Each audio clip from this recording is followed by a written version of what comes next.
ఈ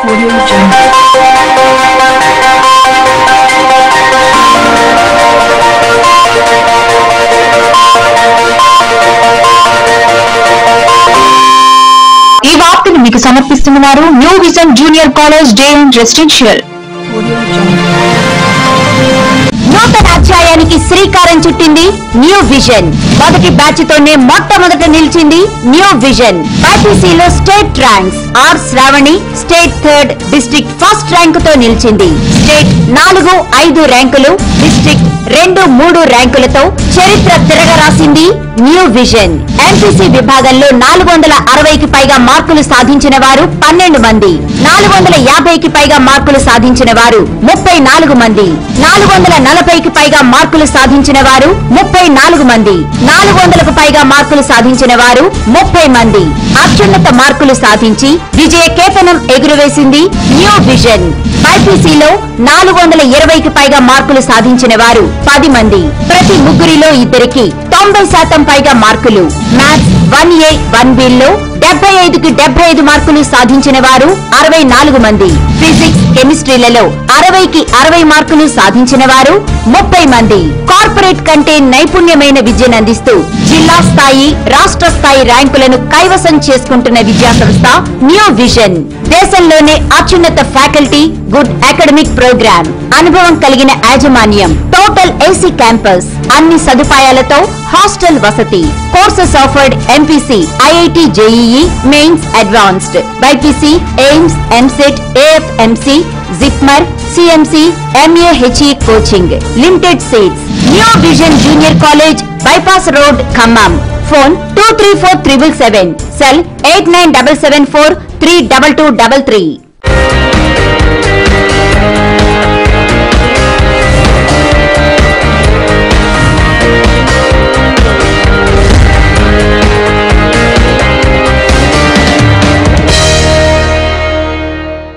నమస్తే, welcome to C news. ముందుగా హెడ్లైన్స్.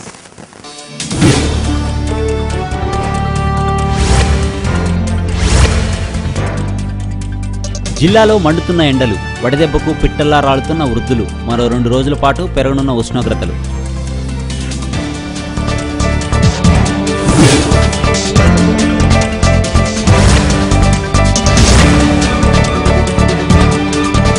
టీడీపీకి కార్యకర్తలే అండ. ఖమ్మం జిల్లాలో టీడీపీ మినీ మహానాడు, జిల్లా అధ్యక్షుడిగా బ్రహ్మయ్య ఏకగ్రీవ ఎన్నిక.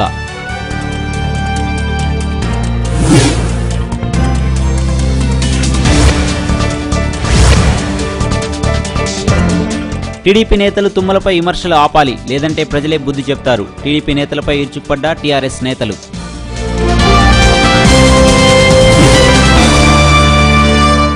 ఖమ్మం జిల్లాలో తెలుగుదేశం పార్టీకి చెక్కుచెదరని కార్యకర్తల బలం ఉందని, వారందరికీ పార్టీ అండగా ఉంటుందని పార్టీ రాష్ట్ర నాయకులు హామీనిచ్చారు. ఖమ్మం జిల్లాలో టీడీపీ మినీ మహానాడు కార్యక్రమానికి పసుపు శ్రేణులు పెద్ద ఎత్తున తరలివచ్చారు. ఈ సందర్భంగా నగరంలోని టీఎన్జీఓ ఫంక్షన్ హాల్లో తెలుగుదేశం పార్టీ మినీ మహానాడు జరిగింది. జిల్లాలో పార్టీ బలోపేతం, ప్రజా సమస్యలే ఎజెండాగా పార్టీ చేపట్టబోయే కార్యక్రమాలపై నాయకులు సుదీర్ఘంగా మాట్లాడారు. కేసీఆర్ మోసపూరితమైన వాగ్దానాలతో అధికారంలోకి వచ్చారని, ఇచ్చిన హామీలను నెరవేర్చడంలో విఫలం అయ్యారని ఆ పార్టీ నేతలు విమర్శలు చేశారు. కొంతమంది పార్టీని వదిలి వెళ్లినా జిల్లాలో పార్టీకి కార్యకర్తలు అండగా ఉన్నారని నాయకులు ధీమా వ్యక్తం చేశారు.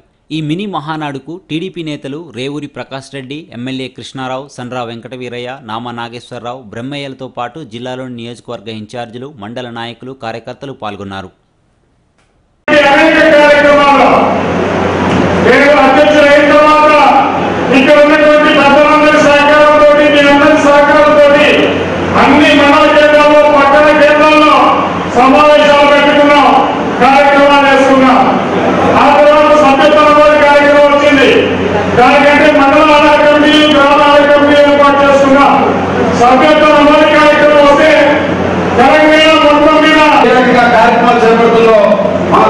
తీసుకోవాల్సిన అవసరం ఉంది.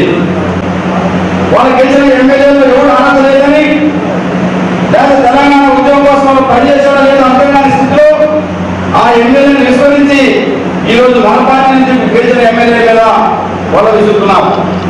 అంటే ఈరోజు టీఆర్ఎస్ పార్టీలో గెలిచిన ఎమ్మెల్యేలకు రాజకీయ అవగాహన కానీ పరిజ్ఞానం లేదని మన పార్టీ నుంచి తీసుకుంటున్నారా మన గవర్నమెంట్లో ఉంచుకోవాల్సిన అవసరం ఉంది. అదేవిధంగా రేపు జరగబోతున్న ఎమ్మెల్సీ ఎన్నికల్లో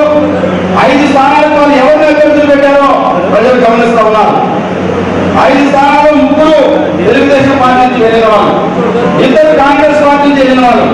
అంటే తెలంగాణ ఉద్యమం కోసం పనిచేసిన ఉద్యమకారులను విస్మరించి ఫిరాయింపుదారులు తెలంగాణ ఉద్యమంలో జెండా కూడా పట్టుకోకుండా సమర్పించకుండా రాసకుండా వచ్చే అవకాశం ఉంది. ఈరోజు టీఆర్ఎస్ పార్టీ ఎమ్మెల్యే సెక్రటరీగా ఏ రకంగా పెట్టడం జరిగిందో మనందరూ కూడా గమనించుకోవాల్సిన అవసరం ఉంది. అందుకని నిజమైన ఉద్యమకారులకు ఈ సందర్భంగా మనం అక్కడ ఆంధ్రప్రదేశ్ లో 22 మంది వెళ్తే కేవలం ఇద్దరే వైఎస్ఆర్ నుంచి వెళ్తే 20 మంది ప్రజల్ని ఓడించిన పరిస్థితి ఆంధ్రప్రదేశ్ రాష్ట్రంలో ఉంది. అందుకని ఈ రోజు ఈ వలసవాదంలో కూడా అదే రకమైన పరిస్థితి వస్తుంది. పార్టీ యొక్క సిద్ధాంతాన్ని, పార్టీ యొక్క త్యాగాన్ని, కార్యకర్తల యొక్క త్యాగాన్ని కూడా విస్మరించి కేవలం అవకాశవాదం కోసం పోయిన వ్యక్తుల చరిత్ర ఏ రకంగా ఉంటుందో కొద్ది రోజుల్లో తెలిసే అవకాశం ఉంది. కాబట్టి మనందరం కూడా కార్యకర్తల యొక్క బలంతో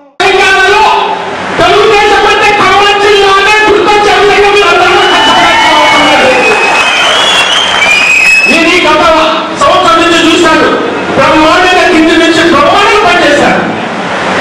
ఇన్ఛార్జ్ దగ్గర నుంచి మండల దగ్గర నుంచి గ్రామ సైనికుల దగ్గర నుంచి ఏమున్నా కూడా బ్రహ్మాండంగా ఏ మీటింగ్లు పెట్టినా ఏ సమస్య ఉన్నా ప్రజల సమస్యల మీద అన్నింటి మీద కూడా స్పందించారు. ఆ విధంగా మిమ్మల్ని కోరుకునేది ఒకటే, ఏది ఎదురు ఏదున్నా కూడా ప్రజలందరూ కూడా గమనిస్తున్నారు. ఓటేసినటువంటి ప్రజలు ఎవరు ఏం చెప్పారు, ఎవరు ఏం చేశారో రాబోయే టైంలో మనం ఏ విధంగా ఉండాలని ప్రజలు గమనిస్తున్నారు. కాబట్టి మనందరం కూడా ప్రజలకు అతి దగ్గరలో ఉండి ప్రజల సమస్యల మీద ముందుకు పోవాలని కోరుకుంటూ, రేపు బ్రహ్మయ్య గారు ఏ విధంగా 1 year పనిచేశారో మళ్ళీ ఈ కమిటీ కూడా మీకు ఈ రోజు తెలిసిపోతే రాబోయే టైంలో కంటే అందరికీ రెట్టించి పనిచేసుకుంటూ మనం ముందుకు పోవాలా. అది మన జిల్లా కమిటీ ఏదైతే చేస్తారో వాళ్ళకి మండల కమిటీకి గ్రామ కమిటీ దగ్గర నుంచి మీ అందరికీ నేను అన్ని విధాలు కూడా అండగా ఉంటాను, మీకు అన్ని విధాలు కూడా సపోర్ట్ ఉంటాను. అందుకని మీ అందరినీ కోరుకునేది ఒకటే, మన రాబోయే టైంలో అన్ని విధాలు కూడా ముందు తగ్గిపోయిన చరిత్ర కదా మనకి ఎందుకు పోతున్నాడు మనం మాట్లాడతాం.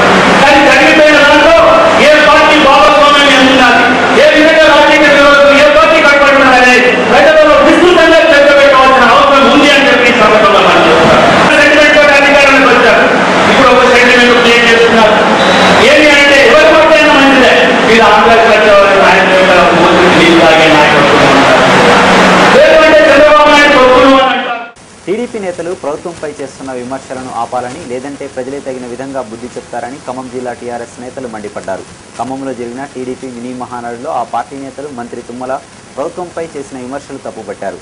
ఈ సందర్భంగా టీఆర్ఎస్ నేతలు మీడియా సమావేశం ఏర్పాటు చేసి టీడీపీ నాయకులపై ఇరుచుకుపడ్డారు. ఖమ్మం జిల్లా ప్రజల అభివృద్ధి కోసమే తుమ్మల టీఆర్ఎస్లో చేరారని, టీడీపీ నాయకులు మాదిరిగా వెన్నుపోటు పొడిచే అలవాటు తుమ్మలకు లేదని వారు మండిపడ్డారు. తుమ్మలపై లేనిపోని మాటలు మాట్లాడితే ప్రజలే తగిన విధంగా బుద్ధి చెప్తారని నేతలు హెచ్చరించారు. అసలు జిల్లాలో టీడీపీ పార్టీ లేకున్నా పార్టీ ఉన్నదన్న భ్రమలో ఆ పార్టీ నేతలు ఉన్నారన్నారు. ఈ సమావేశంలో టీఆర్ఎస్ జిల్లా అధ్యక్షుడు బేగ్, డీసీసీబీ చైర్మన్ మువ్వ విజయబాబు, నల్లమల వెంకటేశ్వర్లు, కొండబాల కోటేశ్వరరావు ఉన్నారు. గారికి సహాయ సహకారాలు అందిస్తూ ఉన్నారు. దాంట్లో భాగంగానే ఇక్కడ తుమ్మల నాగేశ్వరరావు గారు చేరినా కానీ మిగతా జిల్లాల్లో తెలుగుదేశం పార్టీ నుంచి కానీ కాంగ్రెస్ పార్టీ నుంచి కానీ చేరినటువంటి ముఖ్య నాయకులు అందరూ కూడా ఏంటంటే ఈ తెలంగాణ రాష్ట్రాన్ని మనం బంగారు తెలంగాణగా నిర్మించుకోవాలి, దాంట్లో మనం కూడా భాగస్వామ్యం కావాలనేటటువంటి ఉద్దేశంతో వాళ్ళందరూ టీఆర్ఎస్ పార్టీలో చేరి వాళ్ళ ముందుకు నడుస్తూ ఉన్నారు. అంతేగాని ఏదో స్వార్థంతో వాళ్ళేదో బాగుపడాలనేటువంటి ఉద్దేశంతో అది కాదు. అయితే 2019లోకి మళ్ళీ తిరిగి అధికారంలో రావాలని ఏదైతే కలలుగా అంటున్నారో వాళ్ళు కలలుగానే ఉంటాయి. ఎందుకంటే సంపూర్ణంగా తెలుగుదేశం పార్టీని తెలంగాణ రాష్ట్ర ప్రజలు వ్యతిరేకించారు. ఆ పార్టీ ఏదైతే సమైక్య రాష్ట్రానికి మద్దతు పలికిందో, తెలంగాణ రాష్ట్రం రావద్దని కోరుకున్నదో ఆ నాయకుడి కింద పనిచేసుకుంటా ఈరోజు కూడా ఇంకా వాళ్ళ మూచేతి నీళ్ళు దాక్కుంటా వీళ్ళకి తెలంగాణ రాష్ట్రం వీళ్ళకి నాయకుడు లేడు, తెలంగాణ రాష్ట్రాన్ని వ్యతిరేకించిన నాయకుడి కింద పనిచేసుకుంటూ ఇవాళ తెలంగాణ రాష్ట్ర సమితిని, తెలంగాణ రాష్ట్ర ప్రభుత్వాన్ని, తెలంగాణ రాష్ట్ర సమితిలో చేరుతున్నటువంటి నాయకుల్ని విమర్శిస్తూ ఉన్నారు. కానీ వాళ్ళు చేస్తున్నది ఏమిటి, రేపు 2వ తారీఖు నాడు చంద్రబాబు నాయుడు నిరసన దీక్ష చేస్తానని చెప్పేసి ప్రకటన చేస్తున్నాడు ఆల్రెడీ ఆంధ్రాలో. రేపు ఆ 2వ తారీఖు ఏంటి, 2వ తారీఖు యొక్క దాని ప్రాముఖ్యత ఏంటి, తెలంగాణ రాష్ట్ర అవతరణ, తెలంగాణ రాష్ట్ర ఆవిర్భావం జరిగిన సందర్భంగా మనమందరం తెలంగాణ రాష్ట్ర ప్రజలు పెద్ద ఎత్తున సంబరాలు చేసుకోవడానికి 1 year తెలంగాణ రాష్ట్రం ఏర్పడి 1 సంవత్సరం గడిచిన దరిమిల రేపు పెద్ద ఎత్తున సంబరాలు చేసుకోవడానికి తెలంగాణ ప్రజలందరూ సంసిద్ధత అవుతూ ఉంటే, ఆయన నిరసన దీక్ష చేపడతానని చెప్పేసి ప్రకటనలు చేస్తూ ఉంటే, ఇంకా ఆ పార్టీలో కొనసాగడానికి వీళ్ళకి ఏమాత్రం సిగ్గుందా అని చెప్పేసి నేను అడుగుతా ఉన్నాను. ఒక సందేశం ఇచ్చినటువంటిది కానీ ఎక్కడ కనపడటం లేదు. అంటే రాజకీయ లక్షణానికి దూరంగా జరిగి కాలం గడపడానికి చేసేటటువంటి ప్రయత్నాల్లో ఇట్లాంటి ఒక భాగం తప్ప అంతకంటే ఏం కాదు. అందుకని దయచేసి తప్పకుండా అధికారం ఇది రాబోయే ఎన్నికలే కాదు, టీఆర్ఎస్ పార్టీని అధికారంలోంచి తీయటం ఎవరి తరం కాదు. అంతే, ఇది ప్రజల పార్టీ, ప్రజల మద్దతు ఉన్నటువంటి పార్టీ, ప్రజల ఆమోదంతో ఉన్నటువంటి పార్టీ, ప్రజల కోసమే. This is a party working totally for the welfare of the people, for the development of the people. అందుకని దీన్ని చేయటం అనేది మీకు సాధ్యమయ్యేటటువంటి విషయం కాదు. అందుకని దయచేసి ఇప్పటికైనా తెలంగాణ వాదులుగా ఒకటే నేను ఫైనల్గా చెప్పేది, వాళ్ళకి పెద్దలుగా మన ప్రాంత అభివృద్ధిలో భాగస్వాములు కావటానికి నిర్మాణాత్మకంగా, రాజకీయంగా మీకు ఒకవేళ నచ్చితే ఉండండి, కానీ నిర్మాణాత్మకంగా వ్యవహరించండి, నిర్మాణాత్మక సలహాలు ఇవ్వండి. ఇది అభివృద్ధిలో మీ మాట ఒకటే. జిల్లాలో సూర్యుడు నిప్పుల కుంపటిగా మారుతున్నాడు. రాష్ట్రంలో ఎక్కడా నమోదు కాని అత్యధిక ఉష్ణోగ్రతలు జిల్లాలో నమోదవుతున్నాయి. వేడి గాలులతో ప్రజలు తల్లడిల్లిపోతున్నారు. వృద్ధులు, చిన్నారులు వడదెబ్బకు పిట్టల్లా రాలుతున్నారు. ఖమ్మం జిల్లాలో ఎండ తీవ్రతను మా ప్రతినిధి వివరిస్తారు. ఖమ్మం జిల్లాలో బాణుడు నిప్పుల కుంపటిగా మారాడు. జిల్లాలోని అత్యధిక ఉష్ణోగ్రతలు నమోదవుతున్న అటువంటి పరిస్థితి కనిపిస్తుంది. జిల్లాలో ఇప్పటివరకు 4 రోజుల నుంచి సుమారుగా రోజుకు 47 డిగ్రీల నుంచి 48 డిగ్రీల వరకు ఉష్ణోగ్రత నమోదవుతున్న పరిస్థితి కనిపిస్తుంది. రోజు రోజుకు ఉష్ణోగ్రతలు పెరుగుతున్నాయి తప్ప తగ్గే పరిస్థితి అయితే కనిపించట్లేదు. దీంతో ప్రజలు బయటికి అడుగు పెట్టాలంటేనే జంకుతున్న పరిస్థితి కనిపిస్తుంది. దాదాపు నగరంలో ఉన్నటువంటి ప్రధాన పట్టణాలు అటువంటి ఖమ్మం, కొత్తగూడెం, మనుగూరు, ఇల్లందు పట్టణాల్లో అటువంటి రోడ్లన్నీ కూడా దాదాపుగా నిర్మానుష్యంగా మారిన పరిస్థితి కనిపిస్తుంది. ప్రజలు బయటికి వెళ్ళాలంటేనే భయపడే పరిస్థితి కనిపిస్తుంది. బయటికి వెళ్ళినా కూడా ఏదో ఎండ దెబ్బ నుంచి తప్పించుకోవడానికి ముఖానికి ఖర్చుఫులు కానీ ఇంకా ఇతర సౌకర్యాలు కల్పించుకొని బయటికి వెళ్తున్నటువంటి పరిస్థితి కనిపిస్తుంది. ఇప్పుడు మనం కాల్వడ్డులో ఉన్నాము.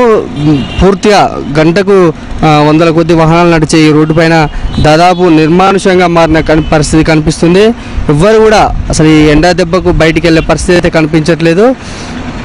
ఎక్కడికక్కడ నిర్మానుష్యంగా కనిపించిన పరిస్థితి. ప్రజలు దాహార్తిని తీర్చుకోవడానికి కూడా రోడ్ల మీదకి వచ్చి ఫ్రూట్స్ని కానీ ఇంకా జ్యూసులు, చెరుకు రసము, ఐస్ క్రీమ్ లాంటి పదార్థాలని చల్లదాని కోసం ఆశ్రయించవలసిన పరిస్థితి కనిపిస్తుంది. టోటల్గా మొత్తం వారం రోజుల నుంచి ఎండ దెబ్బతోటి జనాలు అయితే బయటికి వెళ్ళే పరిస్థితి కనిపించట్లేదు. మరోవైపు జిల్లాలోని వివిధ చోట్ల వైరా, కొత్తగూడెము, మనుగూరు ఇలాంటి ప్రాంతాల్లో అయితే వడదెబ్బకు వృద్ధులు పిట్టల్లా రాలిపోతున్నారు. నిన్న ఒక్కరోజే సుమారు 50 మంది జిల్లాలో చనిపోయినటువంటి పరిస్థితి కనిపిస్తుంది. తెలంగాణ రాష్ట్ర వ్యాప్తంగా 300 మంది వడదెబ్బకు మృతి చెందితే ఒక ఖమ్మం జిల్లాలోనే 100 మంది వడదెబ్బకు చనిపోయిన అటువంటి పరిస్థితి. దీన్ని బట్టి చూడవచ్చు ఖమ్మం జిల్లాలో ఏ విధంగా ఉష్ణోగ్రతలు నమోదవుతున్నాయో చెప్పవచ్చు. దీంతో కొంతమంది వడదెబ్బ బాధితులు కూడా జిల్లా వ్యాప్తంగా ఆసుపత్రిలో కిటకిటలాడుతున్న పరిస్థితి కనిపిస్తుంది. ఒక ఖమ్మం ప్రభుత్వ ప్రధాన ఆసుపత్రిలో చూసుకుంటే వడదెబ్బ బాధితులు 100ల సంఖ్యలో వచ్చి ట్రీట్మెంట్ పొందుతున్న పరిస్థితి కనిపిస్తుంది. దీంతో జిల్లాలో అసలు ప్రజలు అడుగు బయటికి పెట్టాలంటేనే భయపడే పరిస్థితి కనిపిస్తుంది. దీంతో గత సంవత్సరం ప్రజలకు పలు స్వచ్ఛంద సంస్థలు, పలు వ్యాపార వస్తువులు కూడా చలివేంద్రాలు ఏర్పాటు చేసిన పరిస్థితి కనిపించింది. కానీ ఈసారి పూర్తిగా కూడా ఎక్కడ కూడా అది కనిపించినటువంటి పరిస్థితి ఎక్కడ కనిపించట్లేదు. ఎందుకంటే కొంతమంది మనం అడిగినప్పుడు వాళ్ళు చెప్తున్నది ఏంటంటే రోడ్ల పనులు జరుగుతున్నాయి, రోడ్ల విస్తరణ కోసము ఈసారి చలివేంద్రాలను ఏర్పాటు చేయడానికి అధికారులు అనుమతించిన పరిస్థితి కనిపించలేదు. అందుకే మేము చలివేంద్రాలను ఏర్పాటు చేయలేదని కూడా మనతో స్వచ్ఛంద సంస్థలు కానీ పలువురు మనతో చెప్పిన పరిస్థితి కనిపించింది. దీంతో జనాలు బయటికి వచ్చినా ఏదైనా చల్లటి పదార్థాల నీళ్ళని, మజ్జిగని తాగాలన్నా కూడా కొద్దిగా పరిస్థితి ఎక్కడ కనిపించిన పరిస్థితి. దీంతో బయటికి కూడా జనాలు రాని పరిస్థితి కనిపిస్తుంది. ఇది జిల్లాలోని ఎప్పుడు కొట్టని ఎండలు, గత 60 సంవత్సరాలుగా రాని ఎండలు ఈ సంవత్సరం బాగా విపరీతంగా కొడుతున్న పరిస్థితి కనిపిస్తుంది. జిల్లాలోని ఎండల పరిస్థితి. కెమెరామెన్ శరత్తో యాకేష్, సీ న్యూస్, ఖమ్మం. ఖమ్మం నగరం ప్రకాష్ నగర్లో అధికారుల నిర్లక్ష్యంతో ప్రజలు ఇబ్బందులు పడుతున్నారు. రోడ్డు పనుల విస్తరణ కోసం పైప్ లైన్లు తరచూ తవ్వుతూ నీటి సరఫరాకు అంతరాయం కలిగిస్తున్నారు. దీంతో స్థానిక ప్రజలు తాగునీరు లేక తీవ్ర అవస్థలు పడుతున్నారు.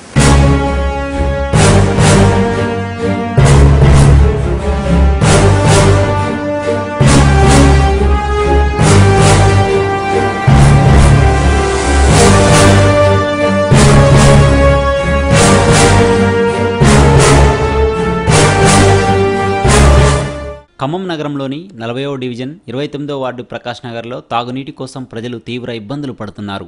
మున్సిపల్ అధికారులు నిత్యం పైప్ లైన్లు తవ్వుతూ ప్రజలకు అసౌకర్యాన్ని కలిగిస్తున్నారు. గతంలో రోడ్లకు ఇరువైపులా తవ్వి వాటర్ పైప్ లైన్లు వేశారు. మళ్లీ ఇప్పుడు రోడ్లు వెడల్పు పనులు జరుగుతున్నందున రోడ్లకు ఇరువైపులా వేసిన పైపులను తొలగించి కొత్త పైపులను వేస్తున్నారు. పనులు రోజుల తరబడి జరగడంతో తాగునీరు, ఇంట్లో అవసరాల కోసం నీళ్లు లేకపోవడంతో ప్రజలు ఇబ్బందులకు గురవుతున్నారు. ప్రజలంతా కలిసి వందల రూపాయలు పెట్టి బయట నుంచి వాటర్ ట్యాంకుల ద్వారా నీరు తెప్పించుకుంటున్నామని ప్రజలు చెప్తున్నారు. మొదటగా పైప్ లైన్లు వేసే ముందు అధికారులు నిర్లక్ష్యంగా వ్యవహరించారని ప్రజలు ఆరోపిస్తున్నారు.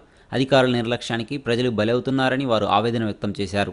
ఇప్పటికైనా కార్పొరేషన్ కమిషనర్ సమస్యలను గుర్తించి పైప్ లైన్ల పనులు త్వరగా పూర్తి చేయాలని స్థానికులు కోరుతున్నారు. ఈ సందర్భంగా వెంకన్న, సుధీర్ కుమార్, విష్ణుమూర్తి, జనార్దన్ తదితరులు సీన్యూస్తో తమ సమస్యలు చెప్పుకున్నారు. ప్రకాష్ నగర్ ప్రాంతంలో 5-6 రోజుల నుంచి వాటర్ రాక పంపు వాటర్ రాక ప్రజలు చాలా ఇబ్బంది పడుతున్నారు.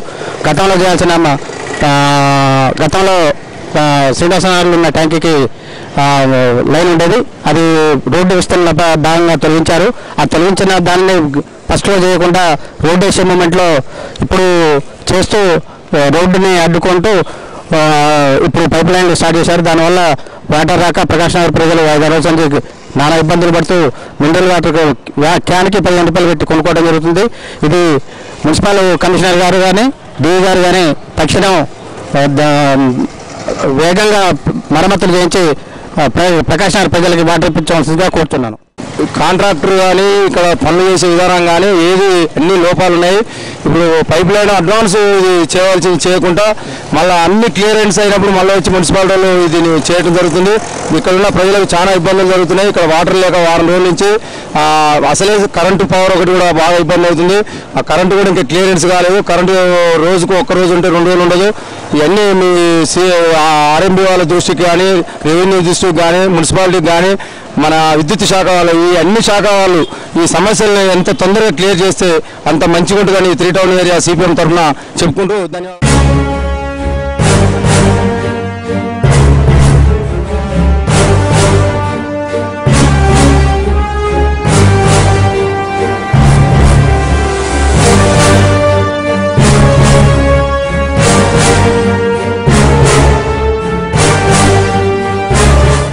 ఖమ్మం జిల్లా వైరా రోడ్లో రోడ్డు ప్రమాదం జరిగింది. ఆర్టీసీ బస్సు బైక్ను బలంగా ఢీకొనడంతో భార్యాభర్తలకు తీవ్ర గాయాలయ్యాయి. భర్త అక్కడికక్కడే మృతి చెందగా భార్య పరిస్థితి విషమంగా ఉన్నట్లు తెలుస్తోంది. తల్లాడ నుంచి కొత్తగూడెం వెళ్తున్న బైక్ను కొత్తగూడెం డిపోకు చెందిన ఆర్టీసీ బస్సు కోదాడకు వెళ్తున్న క్రమంలో తల్లాడ సమీపంలో బస్సు బైక్ను బలంగా ఢీకొంది. దీంతో బైక్పై వెళ్తున్న రామారావు అక్కడికక్కడే మృతి చెందాడు. అతడి భార్య పరిస్థితి విషమంగా ఉంది. స్థానికులు ఆమెను 108 ద్వారా ఖమ్మం ప్రభుత్వ ఆసుపత్రికి తరలించారు. ఘటనపై కేసు నమోదు చేసిన పోలీసులు దర్యాప్తు చేస్తున్నారు. వార్తల్లో చిన్న విరామం. నూతన అధ్యాయానికి శ్రీకారం చుట్టింది న్యూ విజన్. మొదటి బ్యాచ్ తోనే మొట్టమొదట నిలిచింది న్యూ విజన్. బైపీసీలో state ranks. R Sravani state 3rd, district 1st rank తో నిలిచింది. స్టేట్ 4, 5 ర్యాంకులు, డిస్ట్రిక్ట్ 2, 3 ర్యాంకులతో చరిత్ర తిరగరాసింది న్యూ విజన్. ఎంపీసీ విభాగంలో 460కి పైగా మార్కులు సాధించిన వారు 12 మంది, 450కి పైగా మార్కులు సాధించిన వారు 34 మంది, 440కి పైగా మార్కులు సాధించిన వారు 34 మంది, 400కు పైగా మార్కులు సాధించిన వారు 30 మంది. అత్యున్నత మార్కులు సాధించి విజయ కేతనం ఎగురవేసింది న్యూ విజన్. బైపీసీలో 420కి పైగా మార్కులు సాధించిన వారు 10 మంది. ప్రతి ముగ్గురిలో ఇద్దరికి 90% పైగా మార్కులు. మ్యాథ్స్ 1A, 1Bలో 75కి 75 మార్కులు సాధించిన వారు 64 మంది. ఫిజిక్స్ కెమిస్ట్రీలలో 60కి 60 మార్కులు సాధించిన వారు 30 మంది. కార్పొరేట్ కంటే నైపుణ్యమైన విద్యను అందిస్తూ జిల్లా స్థాయి, రాష్ట్ర స్థాయి ర్యాంకులను కైవసం చేసుకుంటున్న విద్యా సంస్థ న్యూ విజన్. దేశంలోనే అత్యున్నత ఫ్యాకల్టీ, గుడ్ అకాడమిక్ ప్రోగ్రామ్, అనుభవం కలిగిన యాజమాన్యం, టోటల్ ఏసీ క్యాంపస్, అన్ని సదుపాయాలతో హాస్టల్ వసతి. Courses offered MPC, IIT, JEE, mains, advanced, BiPC, AIIMS, EAMCET, AFMC, JIPMER, CMC, MAHE coaching. Limited seats. New vision junior college, bypass road, Khammam. Phone 234777, cell 8977432233. తిరిగి వార్తల్లోకి స్వాగతం. ఖమ్మం జిల్లాలో మనుగురులో అత్యధిక ఉష్ణోగ్రతలు నమోదవుతున్నాయి. సింగరేణి గనుల్లో అయితే ఎండకు బొగ్గు మండుతుంది. దీంతో కార్మికులు పనులకు వెళ్లాలంటేనే భయపడే పరిస్థితి ఏర్పడుతుంది. మనుగురులో ఉదయం నుంచి సాయంత్రం వరకు సూర్యుడి ఉగ్ర రూపానికి రోడ్లన్నీ నిర్మానుషంగా మారుతున్నాయి. అత్యధిక ఉష్ణోగ్రతలు నమోదు కావడంతో ప్రజలు ఇళ్ల నుంచి బయటకు రావడం లేదు. రోడ్ల వెంట చిరు వ్యాపారాలు చేసుకునేవారు ఎండ దెబ్బకు వారి వ్యాపారాలను కూడా బంద్ చేస్తున్నారు. బొగ్గు గనుల్లో అయితే పరిస్థితి మరీ దారుణంగా ఉంది. కార్మికులు పనులు చేయాలంటేనే భయపడే పరిస్థితి నెలకొంటోంది. ఎండ తీవ్రతను దృష్టిలో పెట్టుకుని కార్మికులకు సెలవులు ఇవ్వాలని కార్మికులు కోరుతున్నారు. ఎండల తీవ్రత బాగా ఎక్కువగా ఉంది. ఎండలో తిరగాలంటే బాగా అద్భుతంగా ఉంది. గత 4 రోజులుగా ఎండ తీవ్రత బాగా పెరిగింది. సుమారుగా 48 నుండి 50 డిగ్రీలు ఉష్ణోగ్రత నమోదు అవుతూ ఉంది. కానీ ఇప్పుడున్న ప్రభుత్వం ఎక్కడ ఉద్యోగరీత కార్మికులకు కానీ మామూలుగా ఆఫీసులో పనిచేసే వాళ్ళకి పనిదిన గంటల్ని కుదించాల్సి వస్తుందనే ఉద్దేశంతో సక్రమంగా నమోదు చేయడం లేదు. కానీ సామాన్యుడు 10 దాటితే బయటకు వచ్చే పరిస్థితి లేదు. ఇక ముసలి వాళ్ళ పరిస్థితి అయితే వాళ్ళు బతకడమే కష్టంగా ఉంది. కాబట్టి ఇప్పుడున్న ప్రభుత్వం తక్షణమే స్పందించి వారికి కావాల్సినటువంటి చర్యలు చేపట్టాలని, అలాగే గత 2 రోజులుగా చూసినట్టయితే 130 నుండి 140 మంది సుమారుగా చనిపోవడం జరిగింది వడదెబ్బ కారణంగా. కాబట్టి ఈ సింగరేణిలో పక్కనే మనుగురు మండలం సింగరేణి ఉండటం చేత బాగా అత్యధిక ఉష్ణోగ్రత నమోదు అవుతూ ఉంది. ఈ ఉష్ణోగ్రత వల్ల సామాన్యులు కానీ, కార్మికులు కానీ, వ్యవసాయదారులు కానీ ఎవరు కూడా బయటకు వచ్చి కావాల్సిన వస్తువులు కానీ, కావాల్సినటువంటి నిత్యావసర సామాన్లు కానీ బజారుకు వచ్చుకొని కొనే పరిస్థితి లేదు. ప్రభుత్వం కనీసమైనటువంటి సౌకర్యాలు కూడా కల్పించడం లేదు. ఇక్కడే ఈ పరిస్థితి ఉంటే సింగరేణి ఓపెన్ కాస్ట్లో పనిచేసే ఒక సింగరేణి ఉద్యోగుల పరిస్థితి మరీ దారుణంగా తయారైన పరిస్థితి కనబడతా ఉంది. ఓపెన్ కాస్ట్లో బొగ్గు మరి కాలిపోతూ ఉంది, ఎండలకి బొగ్గు కాలిపోతూ ఉంది. అయినా సరే సింగరేణి అధికారులు మరి వారి యొక్క ఉద్యోగస్తుల మీద, సింగరేణి ఉద్యోగస్తుల మీద మరి వాళ్ళకి తగిన జాగ్రత్తలు తీసుకొని వారిని పనిచేయించే దానికోసం లేదా పని వేళల్లో మార్పు చేసే దానికోసం ప్రయత్నం చేయాలని చెప్పేసి తెలియజేస్తా ఉన్నాం. ఇప్పుడు చూస్తే మనుగూరులో కనుక ఈ టైంలో చూస్తే అంటే ఉదయం 8 గంటల నుంచే బయటికి రాలేని పరిస్థితి కనబడతా ఉంది. ఎండల యొక్క బారుడు ప్రతాపానికి మరి ప్రజలు వెలువెల్లాడిపోతా ఉన్నారు. మరి ఎంతోమంది పేదవాళ్ళు కూడా ఈ ఎండలు తట్టుకోలేక మరి అప్పు చేసి మరి కూరలు చల్లదనం కోసం అప్పు చేసి మరి కూరలు కొనుక్కొని మరి యొక్క వేడి తాపాన్ని తట్టుకునే పరిస్థితి కనబడతా ఉంది. అందుకోసం ప్రభుత్వం మరి ఏదైనా చర్యలు తీసుకొని మరి ఎండ నుంచి పేదవాళ్ళని కాపాడే దానికోసం ఏదైనా చర్యలు తీసుకోవాలని చెప్పేసి మరి ప్రభుత్వాన్ని మేము కోరుతా ఉన్నాం. ఖమ్మం నగర ప్రజల కోసం ఖానాపురంలో MS convention AC function hall అందుబాటులోకి వచ్చింది. ఈ హాల్ను టీడీపీ ఎమ్మెల్యే సండ్ర వెంకట వీరయ్య, పోట్ల నాగేశ్వరరావు, స్వర్ణకుమారులు ప్రారంభించారు. పలు శుభకార్యాలు, ఇతర కార్యక్రమాలకు ప్రజలకు అందుబాటులో ఉండే విధంగా ఈ ఫంక్షన్ హాల్ను ఏర్పాటు చేసినట్లు నిర్వాహకులు ఏలూరు శ్రీనివాసరావు తెలిపారు. కార్యక్రమాల నిర్వాహకులకు ఎలాంటి ఇబ్బందులు కలగకుండా పార్కింగ్ తదితర సౌకర్యాలు కల్పించినట్లు వారు పేర్కొన్నారు. ప్రజల అవసరాల కోసం నూతనంగా ఏర్పాటు చేసిన ఈ ఫంక్షన్ హాల్లో అన్ని సౌకర్యాలు ఉన్నట్లు సండ్ర వెంకట వీరయ్య, బ్రహ్మయ్య, స్వర్ణకుమారి తెలిపారు. గణేష్ గార్డెన్స్ నిర్వహించేటువంటి అనుభవం కూడా ఉంది. అందరికీ అందుబాటులో సరసమైనటువంటి ధరలకి మద్దతు వారికి కూడా అందుబాటులో ఉండే విధంగా ఈ ఖమ్మం గడిపొద్దున ఈ కార్యక్రమాన్ని తీసుకొచ్చినటువంటి నిర్వాహకులకు ప్రత్యేకమైనటువంటి ధన్యవాదాలు తెలియజేసుకుంటూ నిర్వహిస్తారని, అదేవిధంగా ప్రజలకు కూడా సౌకర్యంగా అందుబాటులో ఉండేటటువంటి పద్ధతుల్లో దీన్ని నిర్వహణ చేస్తారని చెప్పి ఈ కన్వెన్షన్ సెంటర్ బాగా నడవాలని చెప్పి కోరుకుంటూ మరి శ్రీనివాసరావు గారు గతంలో గణేష్ గార్డెన్స్ ఫంక్షన్ హాల్ నిర్వహిస్తూ ఉన్నారు. దీన్ని నిర్వహించడంలో కూడా మరి వారికి అనేక మరి ప్రత్యేకమైనటువంటి సద్దులోని నిర్వహించేటటువంటి వ్యక్తి కాబట్టి ఇది ముందు మరింత అభివృద్ధి చెందాలని ఖమ్మం పట్టణ ప్రజలు తమకు అందుబాటులో ఉన్నటువంటి నిర్వహించాలి, ఒక మార్గదర్శకంగా దీన్ని మంచిగా అందరికీ ఎవరికి ఇబ్బంది లేకుండా నిర్వహించాలని చెప్పేసి ఒక ప్రత్యేక ప్రణాళిక రూపొందించుకున్నాం. దాన్ని త్వరలోనే అమలు చేసి ఈ ఫంక్షనాలు ఖమ్మంలో మంచి పేరు తెచ్చుకునే విధంగా మనం దీన్ని ముందుకు తీసుకెళ్లాలని నేను కోరుకుంటున్నాను. ఆ లెవెల్లో నేను దీన్ని డెవలప్ చేస్తానని చెప్పేసి మీ అందరికి కూడా ఇక్కడ ఇచ్చేసినటువంటి కూడా ముఖ్య అతిథులందరికీ కూడా. వార్తలు ముగించే ముందు హెడ్లైన్స్ మరోసారి.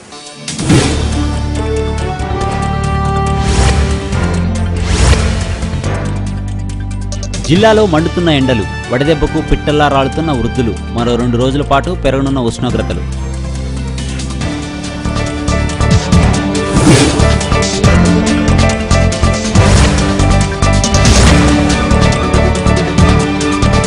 టీడీపీకి కార్యకర్తలే అండ, ఖమ్మం జిల్లాలో టీడీపీ మినీ మహానాడు, జిల్లా అధ్యక్షుడిగా బ్రహ్మయ్య ఏకగ్రీవ ఎన్నిక.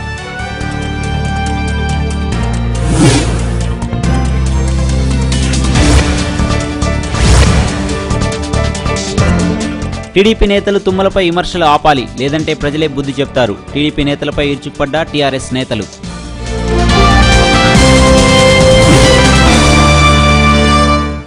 ఈ వార్తలు ఇంతటితో సమాప్తం. తిరిగి ప్రసారమైన సీన్స్లో మళ్ళీ కలుస్తున్నాం. అంతవరకు సెలవు, నమస్కారం.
ఈ వార్తను మీకు సమర్పిస్తున్న వారు new vision junior college day and residential. నూతన అధ్యాయానికి శ్రీకారం చుట్టింది న్యూ విజన్. మొదటి బ్యాచ్ తోనే మొట్టమొదట నిలిచింది న్యూ విజన్. బైపీసీలో state ranks. R Sravani state 3rd, district 1st rank తో నిలిచింది. స్టేట్ 4, 5 ర్యాంకులు, డిస్ట్రిక్ట్ 2, 3 ర్యాంకులతో చరిత్ర తిరగరాసింది న్యూ విజన్. ఎంపీసీ విభాగంలో 460కి పైగా మార్కులు సాధించిన వారు 12 మంది, 450కి పైగా మార్కులు సాధించిన వారు 34 మంది, 440కి పైగా మార్కులు సాధించిన వారు 34 మంది, 400కు పైగా మార్కులు సాధించిన వారు 30 మంది. అత్యున్నత మార్కులు సాధించి విజయ కేతనం ఎగురవేసింది న్యూ విజన్. బైపీసీలో 420కి పైగా మార్కులు సాధించిన వారు 10 మంది. ప్రతి ముగ్గురిలో ఇద్దరికి 90% పైగా మార్కులు. మ్యాథ్స్ 1A 1Bలో 75కి 75 మార్కులు సాధించిన వారు 64 మంది. ఫిజిక్స్, కెమిస్ట్రీలలో 60కి 60 మార్కులు సాధించిన వారు 30 మంది. కార్పొరేట్ కంటే నైపుణ్యమైన విద్యను అందిస్తూ జిల్లా స్థాయి, రాష్ట్ర స్థాయి ర్యాంకులను కైవసం చేసుకుంటున్న విద్యా సంస్థ న్యూ విజన్. దేశంలోనే అత్యున్నత ఫ్యాకల్టీ, గుడ్ అకాడమిక్ ప్రోగ్రామ్, అనుభవం కలిగిన యాజమాన్యం, టోటల్ ఏసీ క్యాంపస్, అన్ని సదుపాయాలతో హాస్టల్ వసతి. Courses offered MPC, IIT JEE, mains, advanced, BiPC, AIIMS, EAMCET, AFMC, JIPMER, CMC, MAHE coaching. Limited seats. New vision junior college, bypass road, Khammam. Phone 2347777, cell 8977432233.